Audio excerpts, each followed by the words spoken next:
this chapter, but now qualifying in the first FNCS first qualifier directly to round 3. I mean, I'm really hyped to see what they can do. It's going to be, I mean, all of these teams right now all have a chance to make it into the first place spot. And obviously, you can see Jacob PR there going with Caleb's team.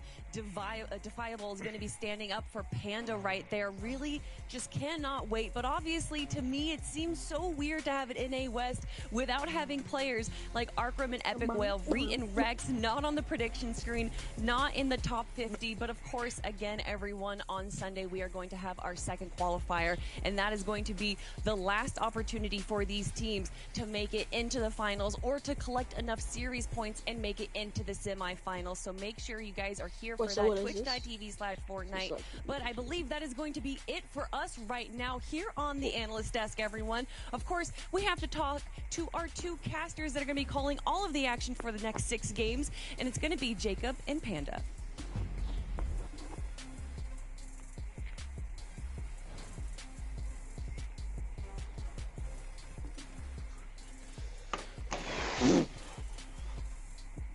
Yeah, there's definitely a lot going on here today, Panda. You heard the deaths. They have those predictions, but one thing that Kelly pointed out that I think was kind of great, but it kind of mixes up a lot and causes a lot of chaos when it comes to predictions, because I found myself looking at that round 2 leaderboard. Who do I go? Because Arkham and Epic Whale, they're not here. No Reet, no Rex, no Wavy Jacob. The teams that your eyes would immediately go to, they're not there, and that's why I kind of landed on Kinzo and Caleb. It says on the leaderboard that they did qualify in 5 games, but only one of those games out of all of them, they got 50th place. It only lasted a minute and 30 seconds. So in reality, they qualified in 4, and I don't know how many other teams can have that sort of accolade against this style of lobby. Only the top 400 players, so they know the pressure is on to perform for them in this finals lobby, because it's not going to be that easy. We look at the drop spots, we look at a lot of what's going on, and honestly, I think they're going to be landing at one of the hottest spots on the map. So it's definitely going to be really interesting to see how a lot of these teams perform. But you guys heard that sound. That sound means none other than the battle bus is ready. And let's get ready for the game.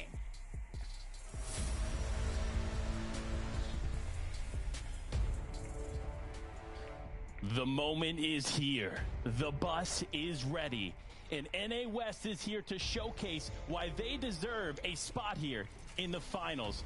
Starting off here quickly with Falconer and Riversun, looking to make something of Greasy Grove here in the early game, which, listen, they've done a good job of in the past, but we're back to this duos format. Will they be able to showcase that yet again? Yeah, I love the uncontested POI out of these guys, because they know immediately there's not too much pressure. They can take the first couple of seconds, first couple of minutes to go ahead and loot up as much of the mats, as much of the resources as possible. But just like a lot of their counterparts, an uncontested POI means they're going to have to try really hard and work on their surge pass to make sure they have enough damage so they don't have to worry about the mid game, so they don't have to worry about the late game either. Yeah, I think there's a lot going through their minds right now, right? Obviously, a different format here than what they're used to, and they're going to have to adjust to that, but they also have to adjust to all the changes here in Chapter 3, because so much has changed over here. Just like this POI right here, the Joneses, one of the newer areas, never to be in the game before, so this is a unique spot, unlike Greasy Grove there, like we saw with Falconer just moments ago, so it's definitely going to be a bit of a switch up. No, it definitely is, but I like, even though this was kind of like a split drop, you see a team on the eastern portion kind of sharing a little bit of that loot. That's not going to worry Krizix and Jelty too much, because they realize this team, they're not wanting to fight in this game number 1. This game number 1 means so much for setting the tone and setting the pace in your game, but I heard it during EU. I heard it during NA West. When it comes to the Daily Bugle, this is going to be a contested drop every single time for every single region.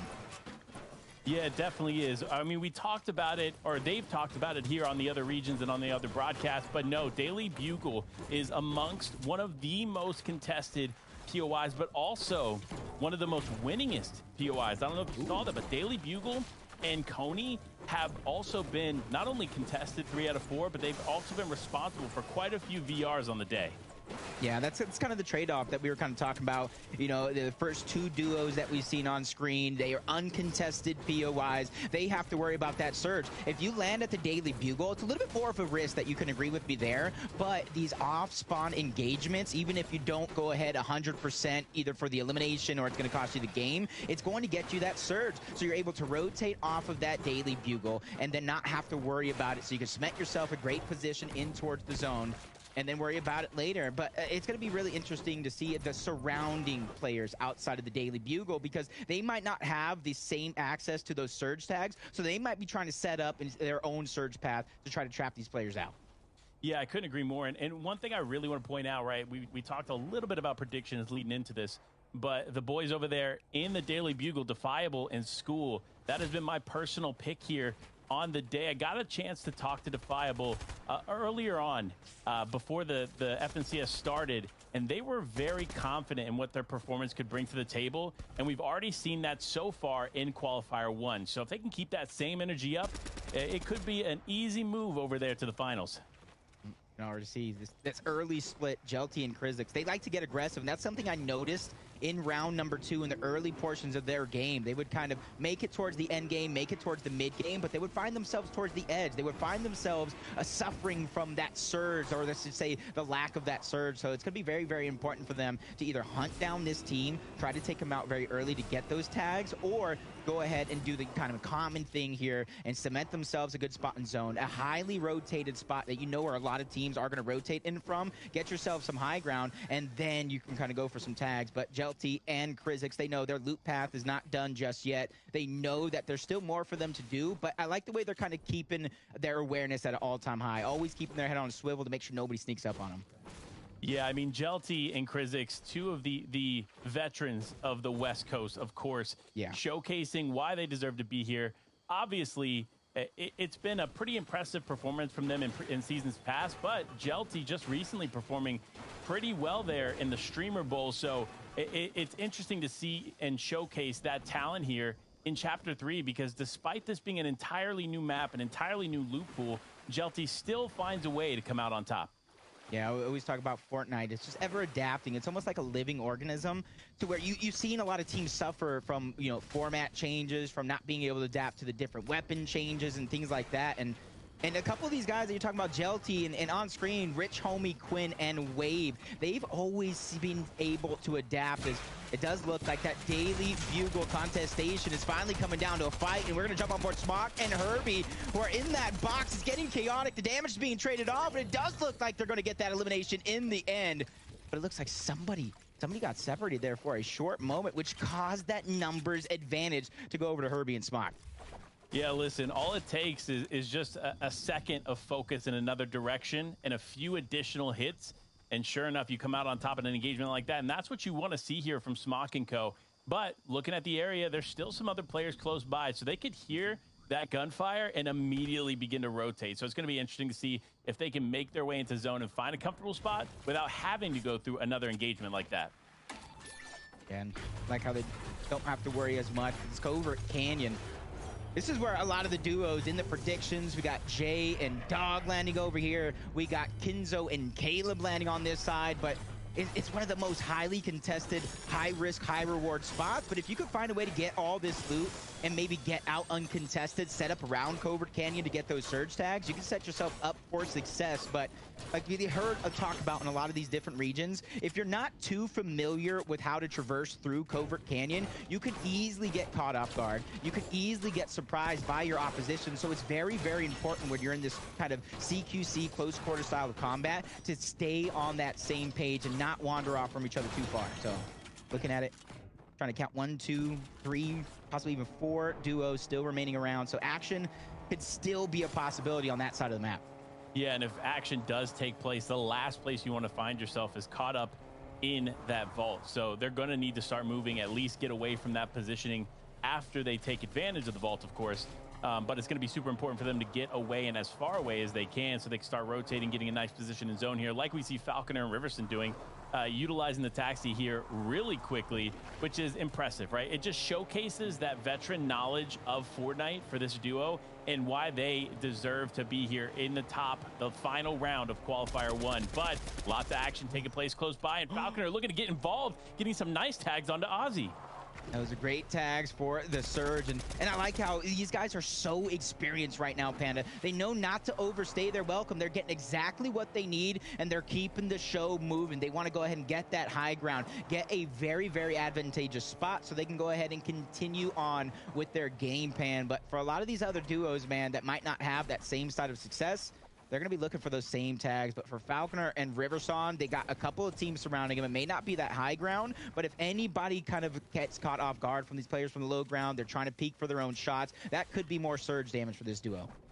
It definitely could be, and with 91 players still remaining in this lobby, Surge is definitely going to be a factor. And that's one thing about the West Coast that we've always seen. Every competition here on West always ends up having more stacked lobbies, and the reason for that is a bit more passive gameplay, right? Obviously, especially with Reed not in this lobby here, trying to run through all the players, it's definitely going to make a bit of a difference. But again, West always known to be a little bit slower paced, which is always good to see, and it provides a little bit more action in the end game for these players.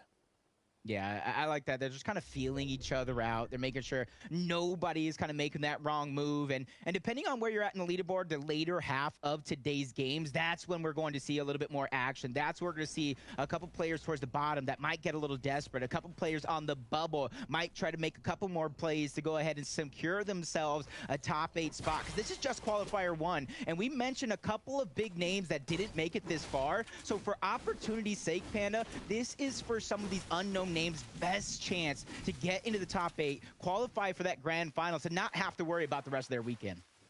Yeah, absolutely, right? Like that's what it comes down to.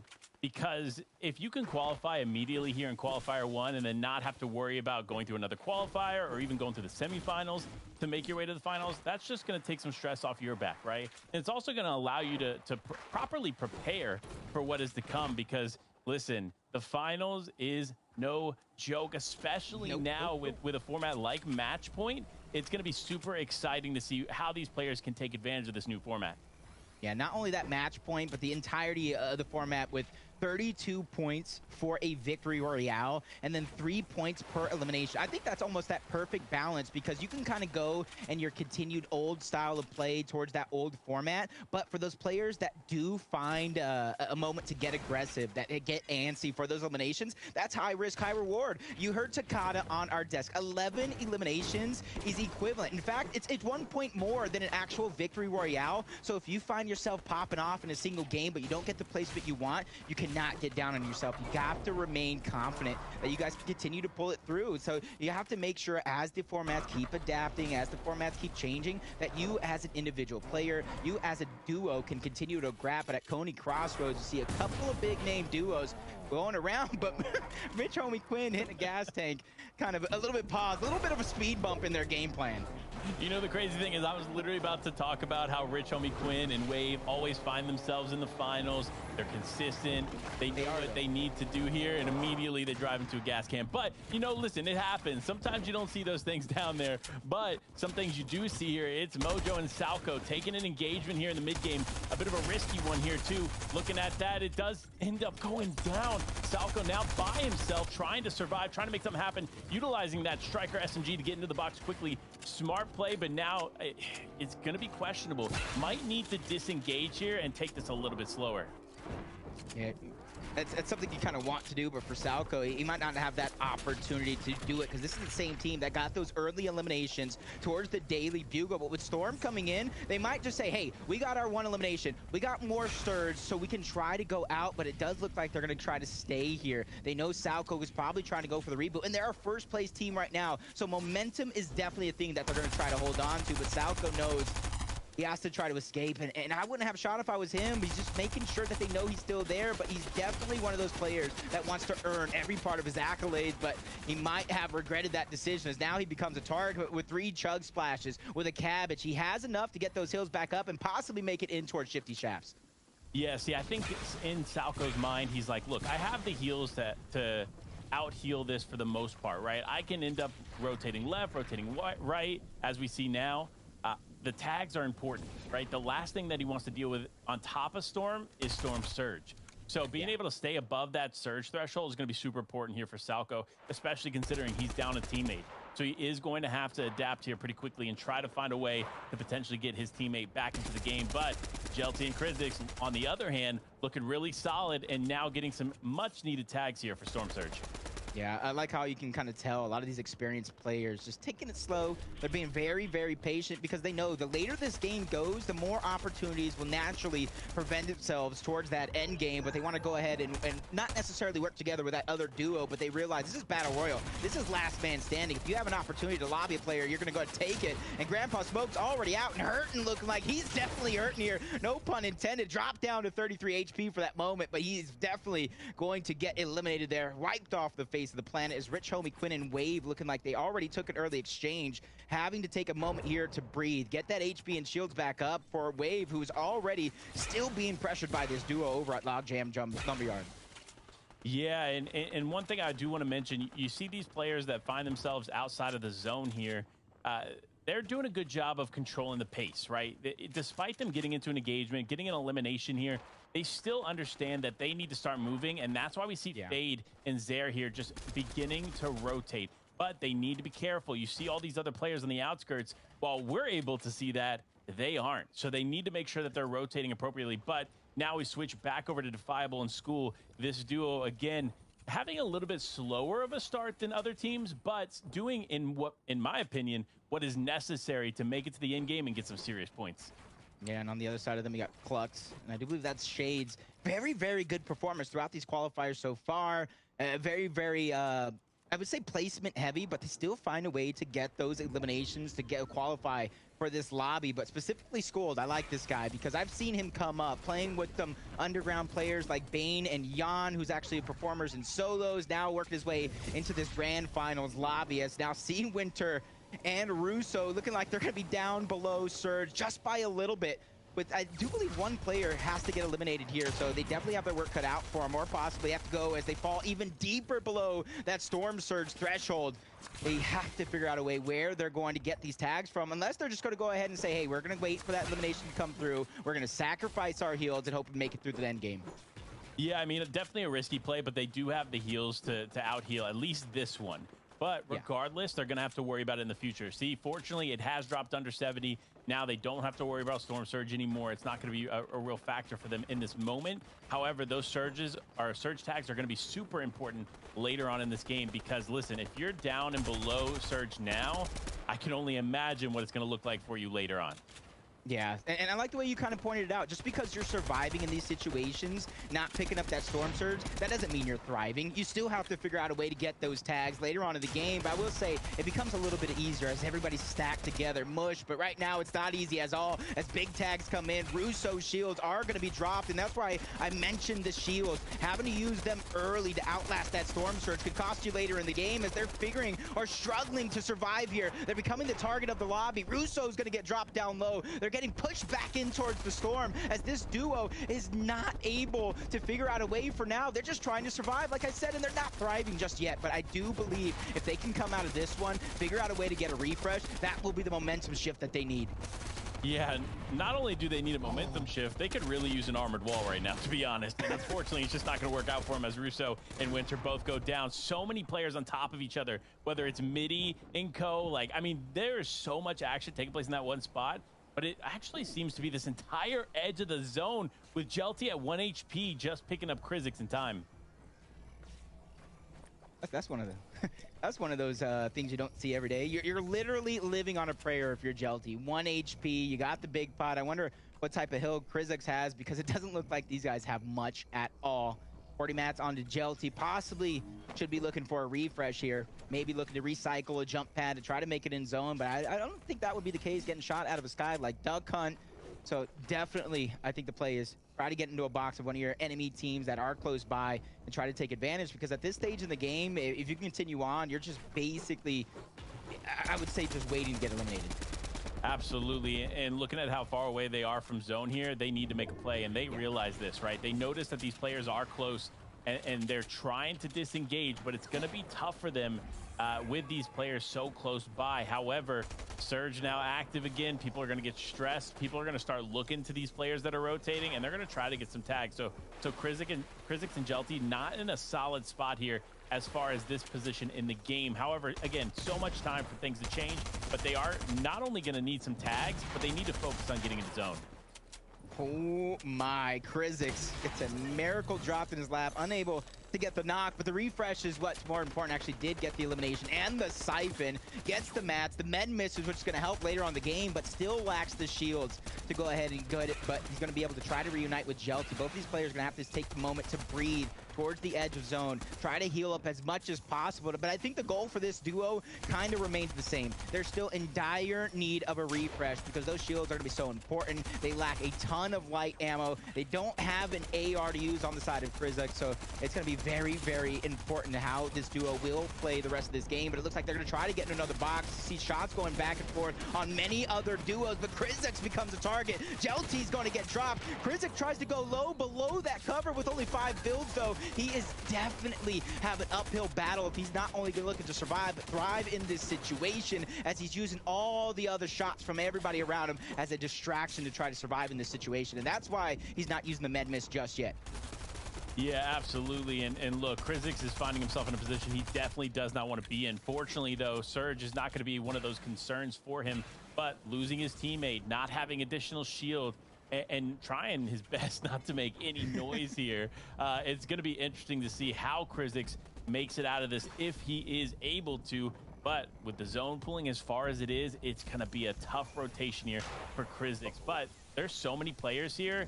It's going to be interesting to see if he can make it.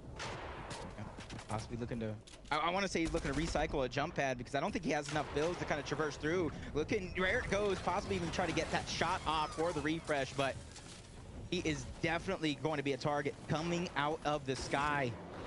But he goes through unscathed, Panda. That's not something you see every day with only 33 HP, but he's trying to get into the box. He's going to get denied now, and he's going to get wiped off. Back to lobby you go. Yeah, that was definitely risky. I see the thought process, right? Just try to dive in, take advantage of a player that potentially is caught off guard, but that was just so risky. But speaking of a team that's not being too risky, it's Falconer Riverson getting a couple eliminations on the board and staying alive in this game. This is what you love to see, especially looking at this solid loadout they have going into this end game. They're in a position to take it all.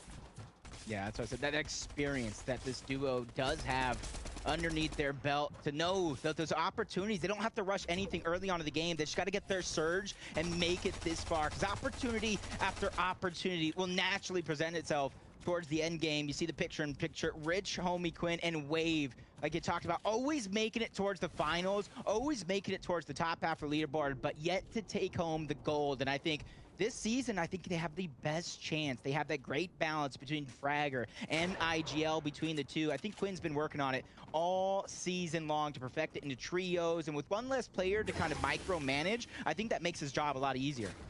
Absolutely. And the funny thing about Quinn is they always seem to pick these outskirt locations, like Steamy Stacks in the previous chapter. Now they're kind of outside of the sanctuary, and it seems to work in their favor. Despite it being a pretty decent pool for them, they still find themselves great material here in the end game and holding on and positioning themselves nicely ahead of zone. Yep. Like how he's kind of focused on getting in towards the zone, not wasting too much time, trying to go for the tags. 2 eliminations, that's 6 points off eliminations alone. And as this one goes a little bit deeper, you see 23 duos still alive. That's when you see points continue to kind of rack in. Blast is going to be one of those solo players trying to traverse through this chaotic battlefield by himself to get as many points as possible. Placement is definitely be key, as they have 12 points just on elimination, so they're doing a good job there. As he's sliding in, using that mechanic to try to get in towards the zone, or at least tries to steal away that refresh, but forced to try to drop down low. He doesn't have enough mats to survive, and he is going to get eliminated as well. As we jump on board, Falconer and Riverson, who honestly throughout this end game, it doesn't look like they've been struggling at all. It doesn't look like they've been contested. It doesn't even look like they've been shot at. Yeah, it's definitely an impressive start here in game number 1 for them. But looking at this, as we say it, of course, a bit of a caster's curse situation. They find themselves struggling to get up the hill. But with those Spider-Man web shooters in hand, they're definitely going to be able to change the pace of the game as they want. But it looks like there's only a few charges left there for Riverston and only 7 HP on him. So he's going to have to be super careful in the next steps that he makes. And as I say that, Falconer ends up getting knocked, and hopefully they're able to get him back into this game, but it is going to be pretty tight here on time. Yeah, definitely, like you said, pretty tight on time. Even if they're not trying to box in and get the elimination, Riverson is going to have to abandon his teammate. Just like some of the other players in this lobby, he's going to have to continue this one on as a solo. 7 HP, though. That is definitely going to be a mountain to climb. Looking for a refresh possibility because it doesn't have the resources either. So everything here for Riverson is looking like it is going to be bonus, because it is still game number 1. Like I always say, this is a marathon. It is not a race for some of these players, but he's doing a good job. But out of mats, this is when the pressure comes in, and the pressure comes in the form of an elimination. Back to lobby you go. And you can see our first place team taking a good spot towards the mid ground, and it's Fade and Zare with the high ground. I love the pressure they're putting on, but how long can they keep this up? It's the medium ammo, the light ammo that they lost, so sooner or later they're gonna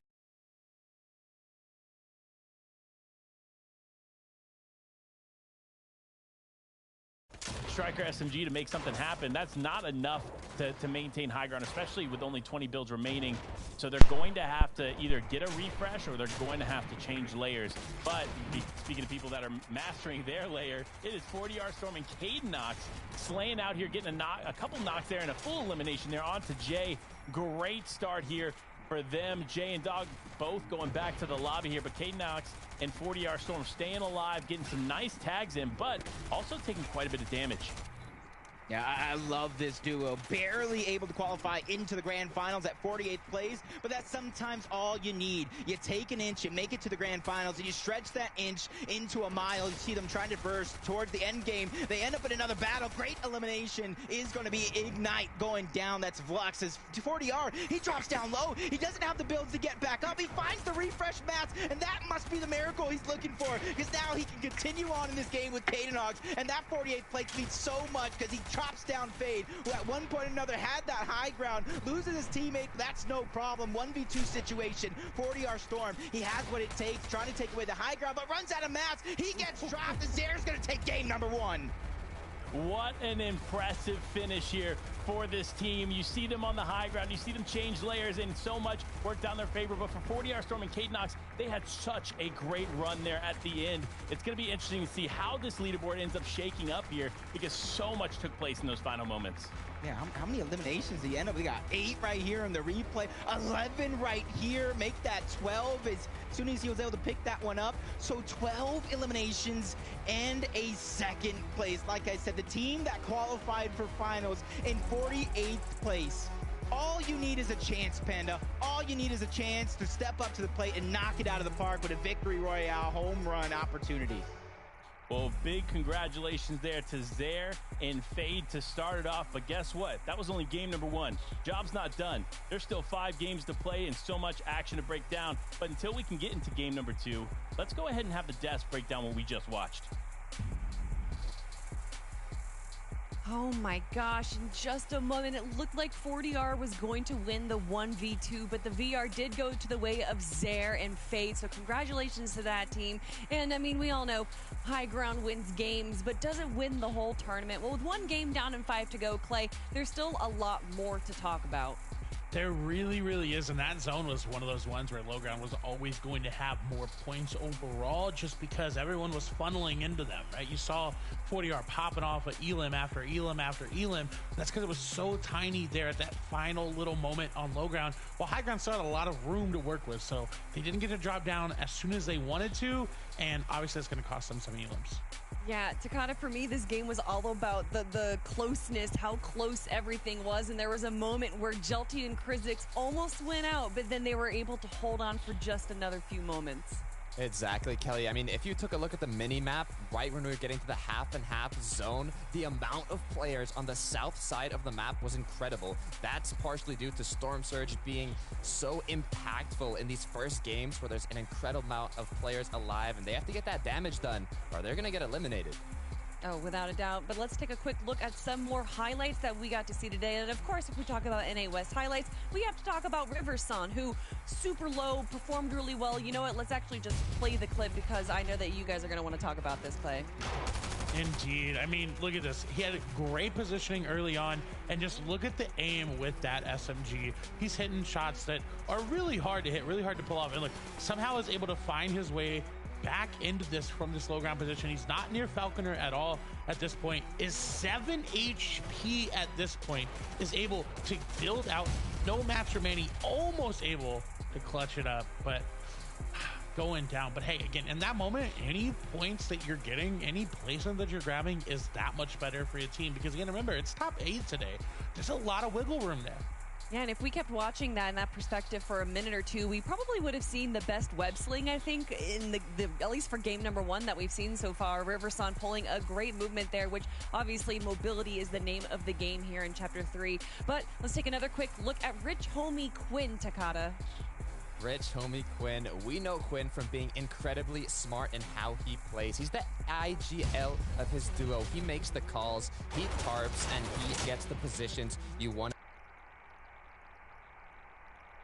Hill getting into this kind of cove as quickly as possible so they can rain down from above, drop their opponents, but also they didn't have too many materials, so he had to use Spider-Man's web shooters to clutch up that elevation disadvantage materials. I mean, it was a close one. And I mean, that was such a sheer climb. There was no way that he was going to be able to build his way up and be safe. So to use the web shooter there and to be able to pretty much put yourself up 10, 11 levels, very smart play from there right there.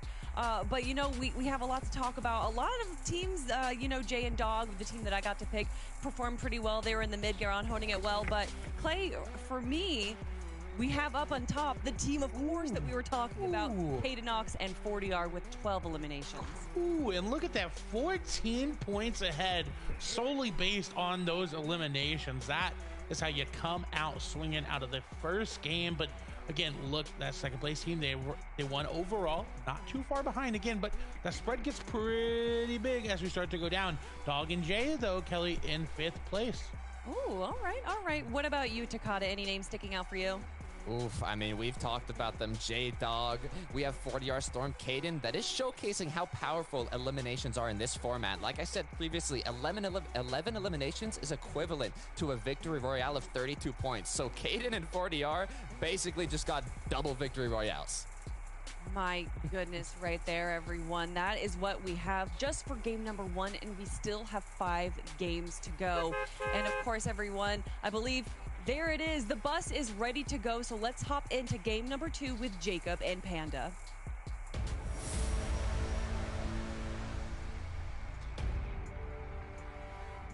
It's so impressive to see what Cadenox and co can do just year after year.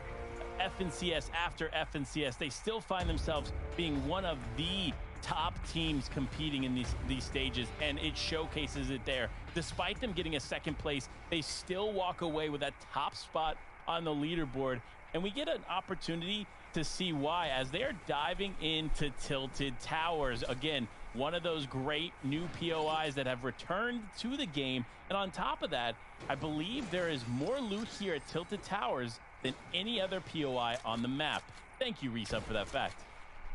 That's actually a pretty hot fact, because I thought that could have been Covert Canyon, because hearing Reese break that down, I heard something about like 40 chest spawns. I could see that why it is a hot drop, but 40R Storm and Cadenox, you can also see why they had an opportunity at those 12 eliminations. 2 other duos landing directly towards Tilted Towers. And honestly, if the birth of Tilted Towers at the very start of Fortnite's time with the match of Aiden and Nick Burks has taught you anything, Tilted Towers is a breeding ground for early game fights.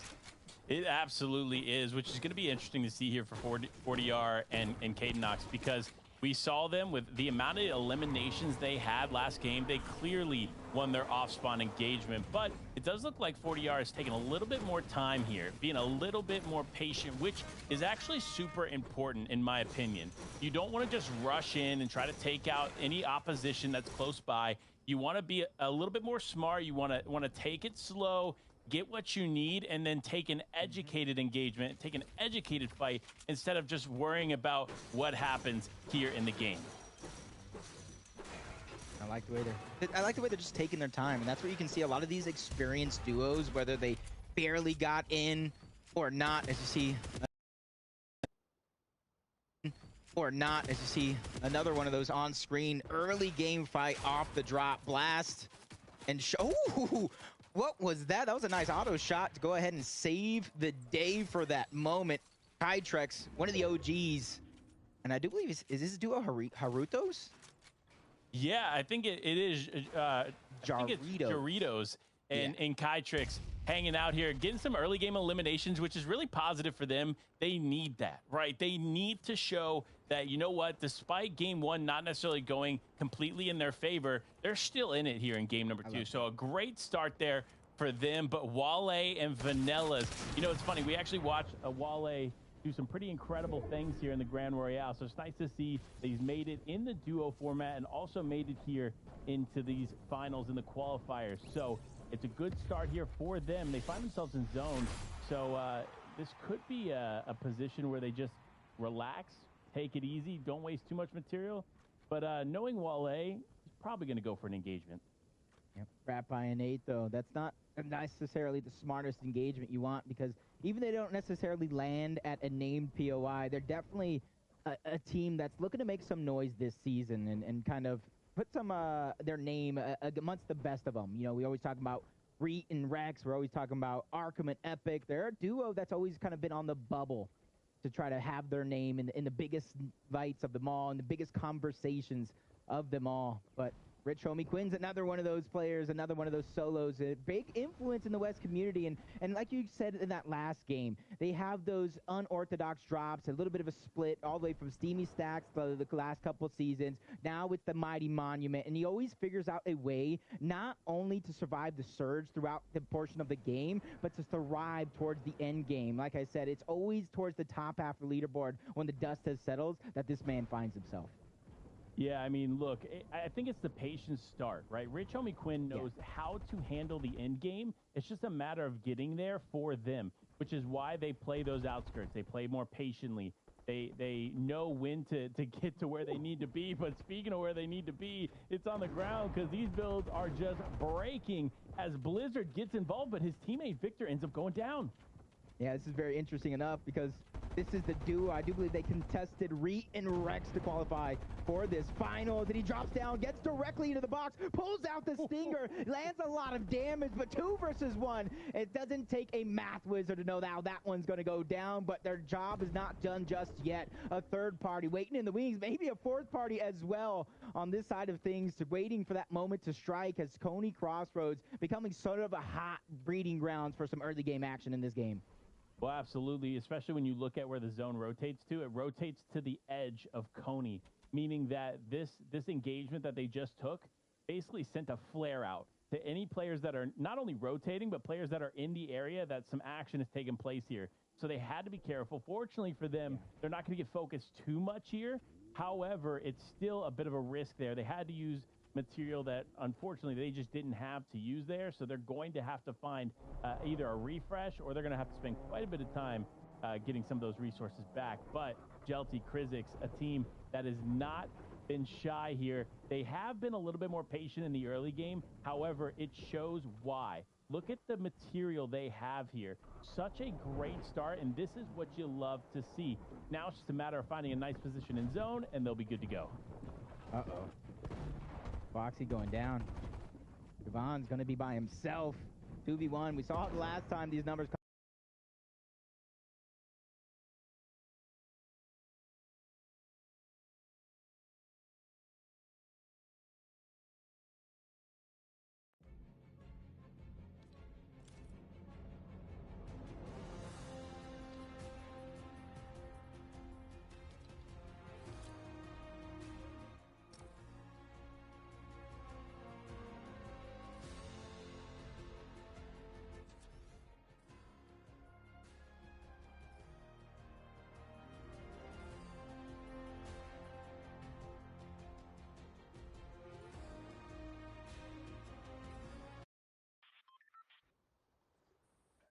Hey, ghetto boy.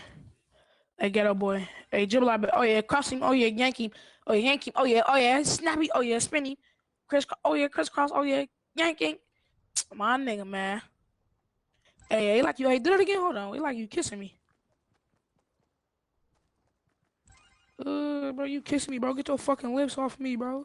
All right, here, come on, do this dance. Fuck it up. Oh, walk it. Oh, pop it. Oh, push it. Oh, twist it. Oh. Super important here in these games because a majority of those points are going to come from placement, and a majority of the eliminations that you end up getting will come in the end game. So be patient, make your way to that end game, and get those eliminations along the way. And I like the way you brought up the loot, because if you look at Falconer and Riverstone, neither one of them have any sort of striker. They don't have an auto. They don't have a heavy, because right now they're trying to position themselves in towards zone, build a little bit up towards the high ground, and get those surge tags that they need. They know everybody in the game, or at least the majority of the lobby, is carrying some sort of one of those shotguns that they can go ahead and eliminate a player, maybe once just on the ground, the regular floor loot that they can pick up later on in the game when they do need it most. And that's why I always talk about experience. I always talk about the ability to adapt, because I love these young guns who kind of rise to the top of the leaderboard season after season, but I think it's that experience that a lot of them are missing. It's these little intricacies to be able to think of the strategies, have these tricks up your sleeve, and employ them in the biggest moments of them all. Yeah, I couldn't agree more. I think that's why we see 40R Storm, Cadennox at the top of the leaderboard right now. They've done a good job of controlling the pace of this game for themselves each and every moment, and it shows. They're here. They have great material. They have a great loadout, like we've mentioned with some of these other veteran teams. But they have a bit of an interesting predicament, I should say, as another team there in the distance. But we got to kind of look at what's going on here, because there's a bigger picture than just Cadennox and 40R Storm. We got to look at all the other players and where they position themselves in zone. And fortunately for them, in the Logjam Lumberyard, they're going to be in a pretty comfortable spot here as this zone pulls north. Yeah, these guys got some journey to travel. And that team that was in the distance, that was the one we were talking about. Falconer and Riverson setting up, trying to get those tags. You saw they did get a couple of them on the Cadennox and to 4DR Storm, but everybody's going to have to force to be rotated. But luckily for them, they can go ahead and take their time. They're in a good spot to catch some surge on some players that are rotating around, specifically the ones that are in the sky. Hopefully they don't get shot down like a fly that's bugging you on a hot summer day outside while you're trying to slip some lemonade, but the shots are in. He drops the shield right off. The accuracy from Cadennox is insane. Yeah, I mean, look, there's so much going on in this game. We see these tags from Cadennox, but there's also stuff going on around the map. So let's go ahead and jump into a replay real quick and showcase what's going on with Shallow and Biz. This is a couple players we watched closely before. And of course, Victor V, another player we saw. We literally talked about how these players were so close to each other and something was going to happen. And sure enough, there it is. It happened, and Shallow walks away with a nice little elimination there. Much refresh as well as they try to climb towards the top half of that leaderboard. But the team that actually got that victory royale in game number 1, you saw it when the map was up. They pulled perfect zone in the middle of Logjam Lumberyard, so they can kind of go ahead and cement themselves as high ground as possible. They have all this metal to refarm those resources if they so choose. You see Cadennox, I do believe that was 40R Storm, our first place team, driving by to get themselves a comfy spot in towards the center themselves, as everybody is now going to be mushed in. And for these players in the center, they don't have to worry about anything. They just got about not worry about peeking at the wrong time. Everybody else, you saw, especially the players that are on the southern, eastern portion of that map, that's where it is going to get hairy for them. It definitely is. And looking at what FaZe and Zera are doing, they're kind of putting themselves in a position for a repeat game here. Potential back-to-back victory royales. I mean, we saw it earlier with Bucky and co. So it's definitely possible here to see that on the West Coast. But if players like Quinn and Wave have anything to say about it, they're going to make sure they change it and potentially walk away with a VR themselves. Yeah, and this is the only thing that when it comes to their drop spot and how well they do actually play, that storm surge, being 34 below at this stage in the game, that's something that you don't want because it forces you into position. Do you, like we saw last game, do you waste all your heals trying to outlast and trying to survive the remaining players that need to go down? Or do you try to take some sort of engagement, try to take some high ground? And since they're this far outside of zone, they're one of the teams that are not that far this pool, they have to worry about traveling in towards zone, they have to worry about getting the tags, and then they have to worry about finally when they do get into zone that it's not an over congested spot, so they don't have to worry about becoming a target from other players that might be looking for those tags. Yeah, I couldn't agree more. And it's funny, right? We've spent a lot of time looking at like Logjam, for example. If you didn't know, this game, the last game we watched, was actually the first time this weekend throughout all the rounds across all the regions that a team won from Logjam Lumberyard. So, I mean, that's a huge stat there to throw at you all, and especially considering Logjam is a strong POI. So I'm personally surprised that that's the first VR we've seen from the POI, but you know, it's probably not the last. Yeah, it's probably not going to be the last here today as it does get that pull yet again. So the players that landed there don't have to rotate, but one of our top teams, Jelty and Krizix, landing once again. It's the teams that are on the southern eastern portion of the zone this game that are struggling to get those surge tags, but I think that going getting that explosion on towards the car is going to help them a little bit, but not too much because it's barely going to expose players, but they're forced to peek out and get the shots where Jelty becomes under fire. But another team that I was on the cusp of picking up is Sizer and Nico floating towards the backside, and Jelty and Krizix, this could be their opportunity to get the tags that they need. He opens up, misses just a crucial shot, but I don't think this one's going to slow down because he needs the tags, and as soon as the enemy knows that Storm Surge is now active, they're just trying to play defensively, block him out, so that way the tags take all the damage when it comes to the Storm.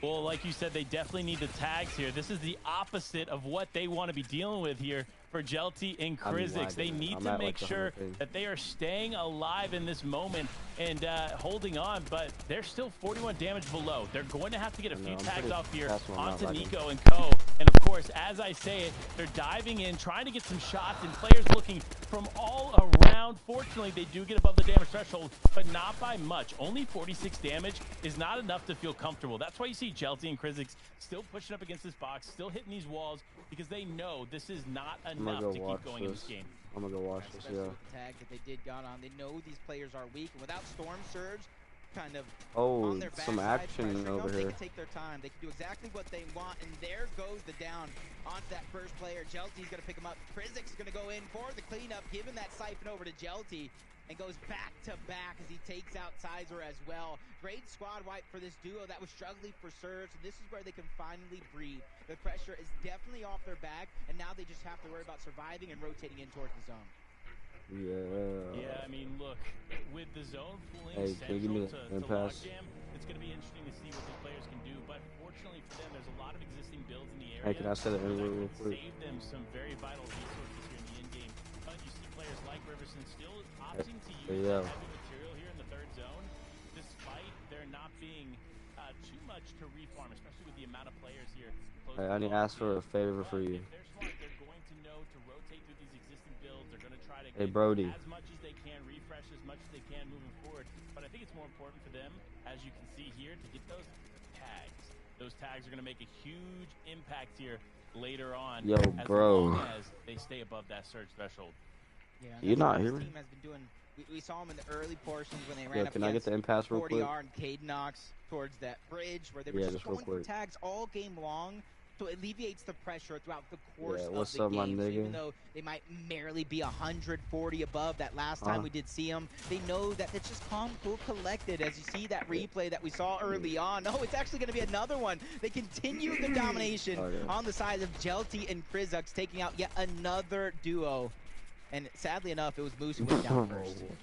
Yeah, I mean, it's tough to watch, but also for Riverson and Falconer, they're doing a good job here of staying active. I will say that. We saw them just there for a moment, taking shots in the distance. Then we get to watch them in the replay, getting some more tags in, getting a knock there.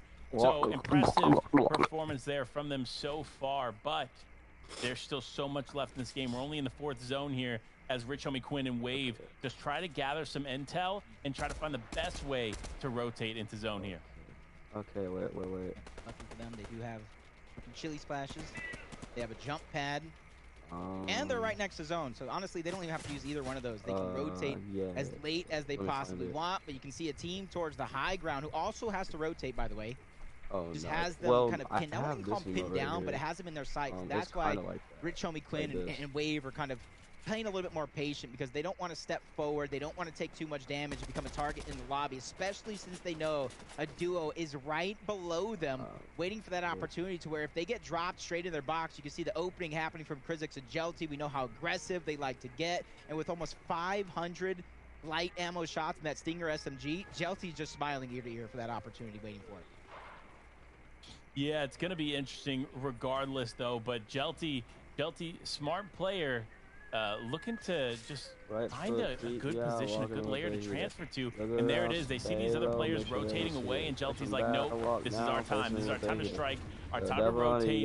There's going to be less players looking in our direction, focusing on what we're doing, and we're going to be able to make it through. And, of course, we're going to see quite a few bush plays here throughout the day because these bushes, like we saw in Chapter 2, definitely make an impact. But as I say that, Krizix ends up going down. Jelty now back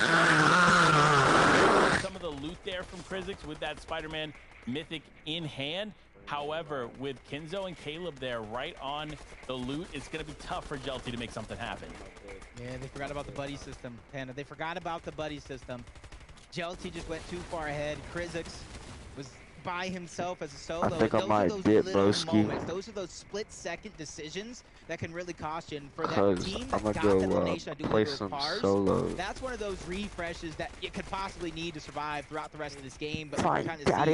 see the east or the western portion and the southern portions of the match are just so highly contested and congested. You gotta wonder if the portal goes towards the northeast portion, how many duos don't have some sort of rotation plan, don't have any resources that will struggle.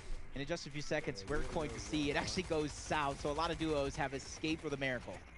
Absolutely, but all those teams in the north, if they don't have a rotation plan, they're definitely going to be looking to recycle a pad here from somebody else. But as I say, Surge is now active yet again. So the players that have found themselves in zone, they're going to be looking to take advantage of these players that aren't.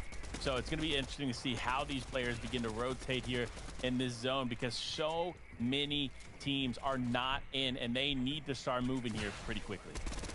Yeah, you kind of see I've talked about early on. A lot of duos, a lot of individuals kind of splitting the weapons when it comes to who carries that shotgun, who's going to carry the Stinger SMGs, the MK7s, and right now it does look like Solution was probably the one trying to go for tags, but being 54 above the damage threshold probably wasn't as comfortable as he's hoped. And there's the opportunity to strike. More damage is coming in, and he pops his head down just in the nick of time, and this is where I love it. Not overstaying their welcome. Wait, you They're have not play on getting Xbox aggressive. too? They're just passing out around the peppers because they know it's time to 500. rotate around, and Rich Homie Quinn's one of those duos that are barely surviving. Has Black Knight, everything, Sparkle Specialist, and even all though they that. have a comfortable spot in the zone, they know they have to go for tags, so they're going to have to risk taking tags themselves. Great shots going to be fired off to keep them above that damage threshold, but 60, that's almost nothing in this lobby.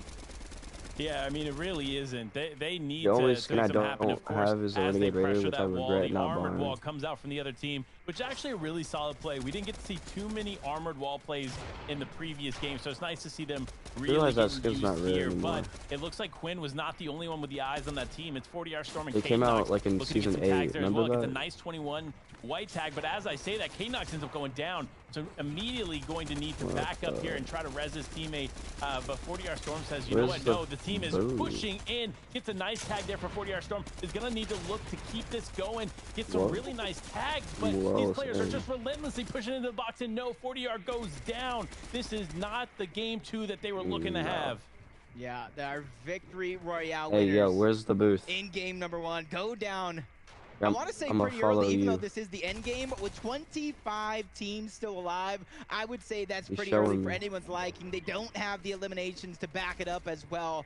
So a very, it's very over here. low-scoring game. So that 14-point lead is definitely gone to the side. And for Rich Homie Quinn and Wave, one of those duos we were looking to watch, we were spotlighting, they have to be at an all-time high because they don't have to worry as he puts down the steel wall, trying to go for the jump pad, but he go ahead and gets it either way and flies through the sky unscathed. And that's not something you see every day, especially with so many players possessing that high And I also ground. got As Jelty ACDC, gets you know in, what that pickaxe finally he is? becomes a target, drop down to only 40 HP as players players are continuing to target Look, him, but this is all he out. needs is that one moment to breathe, because you I know how can't get good out. he is at escaping these tight situations. He has the mini shield, the chug splashes, but no, he just targets yet again. Another grouping of teams is going to take out Jelty and wipe them off the map. Our favorites are going down left and right. Look at Yeah, my back. absolutely. But one of those teams that are still surviving here is there. Our game 1 victory royale winner is there. Unfortunately, going down here early is going to potentially affect that top 10 spot there for them on the leaderboard. However, with teams like Jagbeer still in it, so much is left on the table. And Jagbeer Solution are looking to take advantage of that. You see 53 points on the board already. That's a considerable start here in this game. So as long as they can keep up this momentum, and they're looking to do just that here, it could swing the leaderboard quite a bit. See Matt and Scary towards the high What's wrong ground. with you? Talking to one of my boys. That's definitely a sleeper team to watch Okay, out what's your for. PayPal? You kind of look at the resources they have. Not too much medium ammo, but just enough to continue to put that pressure and hold on to the high ground as much as possible. 3 eliminations is pretty good for them, but they're trying to connect. And you go connect, so that way you can hold on to the high ground as possible. That way if anybody from the low tries to go ahead and make you a target, you're not going to get dropped down, but I might have been wrong. Scary gets dropped down. It looks like a contestation for the high ground where Matt is going to be able to hold on strong. Absolutely, and looking at that battle on the low ground, it's really interesting. You see players like Natch down below trying to hold on and trying to make something happen, but that low ground is so contested right now, and that's what we see I bought this account? more often than not here in duos. It's going to be less about that high ground like we saw in trios, and it's going to be more about getting that low and mid-ground layer. But obviously, if you can capitalize on high ground, it's still going to be super effective, despite it being duos now. But here, Riverson surviving by himself. Falconer is down. 1 elimination on the board for him. 1 elimination for Falconer. Looking to make another, but no, he ends up going down there into Storm. But it is actually Scary and Matt there on the high ground, just trying to hold it down with players like Homie Quinn and Wave still in play. Homie Quinn drops down at the wrong time. He drops into a box. Him and his teammate get separated. He's taking a ton of damage. He's barely going to escape. I would never sell this account, bro. With 10 HP and look, you want to see my glider? Look, I have a makeup. To breathe along with Wave, who's probably trying to tunnel, create that path for him so he can go ahead and pop those mini shields, but he knows the pressure is all around him. They don't have the build, so a refresh to survive the rest of this game is definitely going to be necessary, but they made it in towards that top 10, so they're getting even more placement points, and they're waiting for those eliminations to come to you. Kevin now becomes the target. He survives himself with only 1 HP as his teammate gets a narrow outside rotation. And the only reason why it's good is because it's OG. It does look like they're not even really a good backs skin. up against the wall. Yet another team without HP to recover. Yeah, I mean, look, it's tough. 1 tick from that zone, you're going down. 1 solid hit from a player like we just see there, you're going down, but his teammate, and yes, sir, is going to be able to clean it up and stay alive here, keeping the team momentum alive. Looking at this loadout, though, it's everything that you could need and more except material. No more materials left, no builds left here for yes, sir. It's going to be a pretty interesting fight here as he begins or tries to survive. And you actually see there for a moment, that's our #1 team. But no, as I say that, the #1 team goes down, so those points are up for grabs here, and Midi and Co are looking to make it happen as Midi goes down.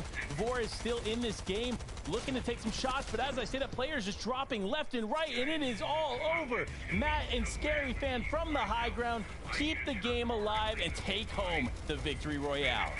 Yeah, and you can see it yet again, though. Even though a team pops off at the right time to take that victory royale, they were a couple of teams, and you pointed out, they took first place right before going down. 11 eliminations. Like, you could get this account banned for, like, buying it. You so, realize that, right? depending on how this game shakes out, this leaderboard could become chaotic only after 2 games. That's how you know I didn't buy it, shout out because to it Matt would and be Scary banned. Fan being able to get the game 2 victory royale under their belt there. And again, it just shows the power of the high ground and being able to maintain and hold that high ground there for them. So exceptional performance there, despite all the action going on the low ground. It's really exciting to see for them. But you know what? We got to break it all down for you. And who better to do it than Clay, Kelly, and Tokata? I know it is. Thank you so much, Panda and Jacob there. And what an incredible game for game #2 of the first qualifier here for season 1. I mean, Clay, Takata, we saw a lot of the teams that were kind of performing really well in game #1 go out towards the mid game. We really did. Yeah, I mean, there was a lot of action going on, a lot of rotations, which were kind of taking a bit of time. You always get into that situation where you need to get that storm surge so you can't go on the non-congested side of zone, but then you end up getting stuck, you end up getting held, and end up getting eliminated before that moving zone. I mean, just looking at the early game, though, Clay, it seems like a lot of the action isn't really taking place during these drop spots. I thought that we're going to be seeing a lot more eliminations within the first few minutes of the game. Today West, we like to play a little bit more careful off the drops in those first couple games, and then it's usually fourth and fifth game where we see that aggression turn up early, and then everyone kind of settles back in for that sixth game. So I'm not that surprised with the early game aggression because everyone is very tense because it's a completely different format, right? You don't have those 3-4 qualifiers like you used to. You only got 2 chances. I mean, without a doubt. First, although we have to look at our highlights right now, and I mean, Takada, I know what you're thinking. We have to look at Krizik and Jelty because what an incredible run again, so close to victory right there. Close. They were able to secure an incredible amount of eliminations. They got back-to-back mid-early game eliminations here. You can see it. Their synergy is incredible. They play together. Their focus, their communications are on point. It was unfortunate there that in the end game, they weren't able to score that much placement. But remember, 3 points per elimination. With the amount of eliminations that they secured in the early and mid-game, you can count this as a good match.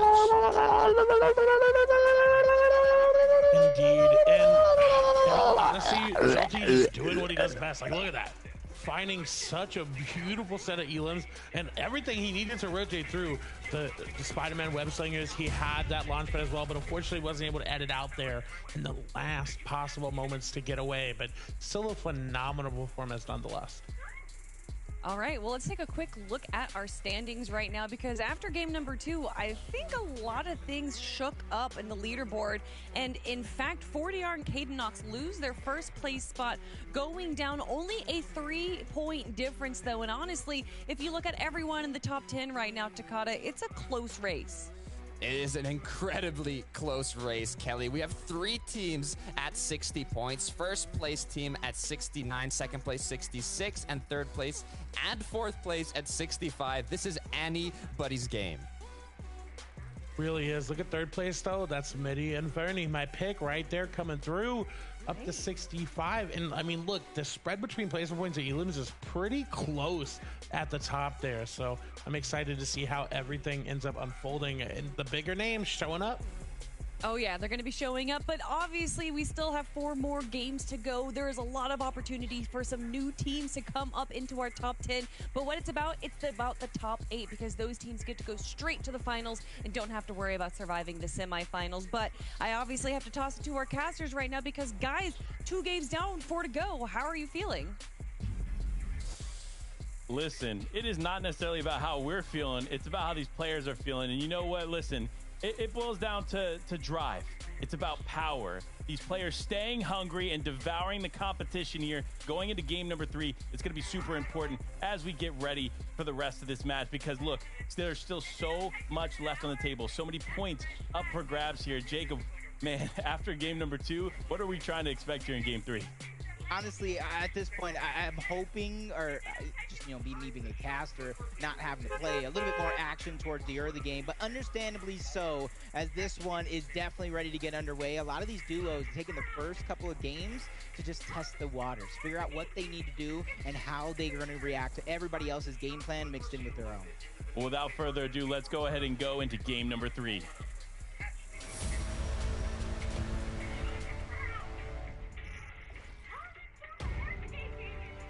After 2 straight games, Panda, the dust has settled. Like I talked about, the chaos on the leaderboard. It's still anyone's game at this point. And I talked about it being a marathon and not a race, but in just a few seconds, we already got somebody going down. But our game number 1 players that took first, but not that victory royale, 40R Storm and Cadenox, landing once again towards Tilted Towers, not straying too far away from the game plan, and that's what got him this far. I talked about qualifying for this third round in 48 points, having a monster of a game number one. Not the best game number two, but for them, I know they're looking for consistency because that is key when it comes to a 6-game series in our qualifier number one. You know, it's actually impressive, but behind the scenes, I was told that more times this season, this chapter, have players won from contested drop spots than we saw last season. It was happening, obviously trios were struggling, right? If they were contested off spawn, it was a totally different story. But now here, chapter 3, season 1, it's different, right? It's more exciting because no matter if you are contested, there's still so much potential for you to make something happen and walk away with that beautiful VR. Yeah, and honestly, you can kind of see and kind of with how aggressive with the Stinger SMGs and being able to get into those boxes this game can be, you can see why these contested drops are allowing these players to not feel that pressure of the Storm Surge later on in the game. But talk about some early replays. Hashira going down, that's Midi. That's Clay's pick already early on, but actually, no, it's them. They're gonna get dropped. Yeah, I mean, look, this is tough to watch, but there it is. Midi able to come out on top there in that early game engagement. That's what it's all about, right? Like, if you end up getting contested, which does happen, like we see even with 40R Storm and Kadenox right now, it's all about surviving, right? Making sure that you make it out of your POI. And fortunately for them, they're one step closer to making it out of their POI. But with Midi down there in that moment, it's going to be interesting. I'm going to be watching the elimination feed here to make sure that those names still stay in it so that Clay's pick can still be up there at the top. Yep, seeing Slick in the elimination feed. I was kind of watching him yesterday, trying to qualify for this point. They needed that big last game, and I don't know how Slick did it. That's how crazy he was, probably in a box fight. Mid-game, he accidentally tapped something on probably a hotkey, and he goes full screen cam. And you know, when you're in the heat of the moment, you don't notice it. So he had a monster game to qualify, and nobody was able to catch that action. But Kinzo and Caleb are trying to catch him right now. They're trying to go for the early shots. They're trying to go for the early points because he lost his teammate. And you got to imagine why. They're chasing him down to its core, and the shots are going to come in. Slick trying to survive, only with a Stinger SMG and chili splashes to try to escape, but it doesn't look like they're going to let him out of sight that easy as they continue to put that pressure on, chasing down to the low ground. But he's going to escape for now. It looks like he might actually get away, Panda. Yeah, I mean, well, when you look at Kinzo's loadout, you know that they don't have the resources to continue to take this fight.